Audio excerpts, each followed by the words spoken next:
Before We Say Goodbye by Toshikazu Kawaguchi. Read by Shen. If you could go back, who would you want to meet? Prologue.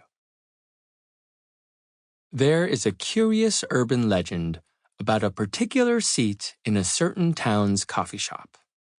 Apparently, if you sit on that seat, it will take you back in time to whenever you wish. But the rules are extremely annoying and a terrible nuisance. 1. The only people you can meet in the past are those who have visited the cafe. 2.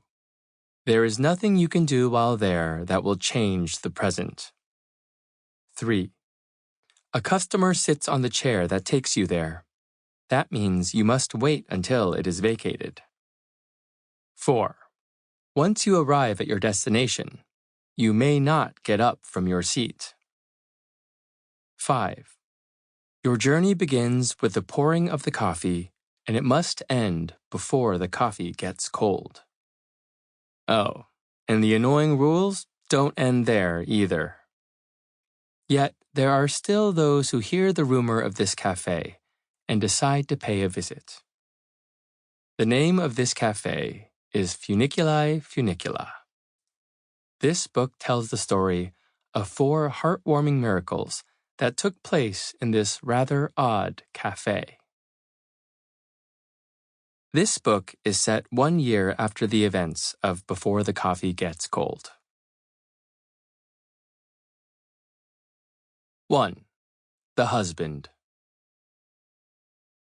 So there's nothing one could do to change the present. Monji Kadokura inquisitively tilted his head of gray speckled hair, dislodging a cherry blossom petal that fluttered to the ground.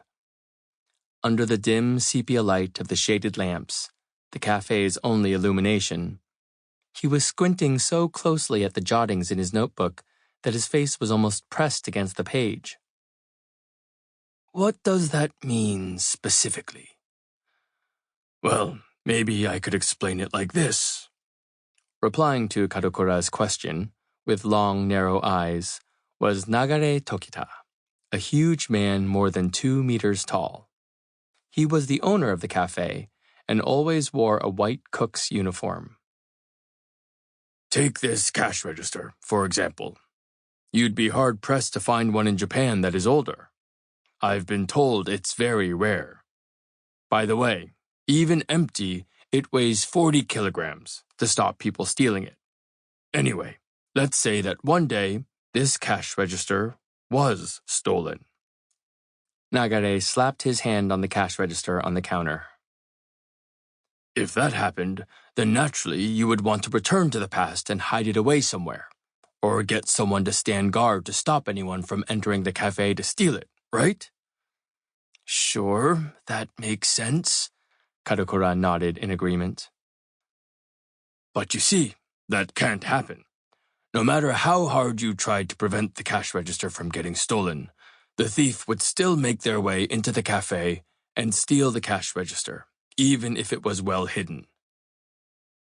Gosh, that is so fascinating. What could be the science behind that? I would be interested to know the causal relationship, if you know what I mean. A kind of butterfly effect, perhaps? Kadokura looked up at Nagare with excited eyes. Butterfly effect? Now it was Nagare's turn to tilt his head, in confusion.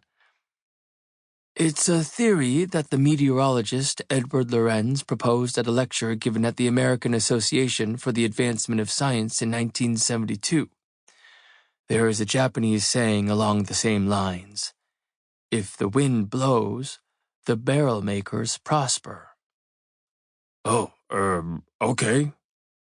But then, this idea of the present not changing, that's not an effect.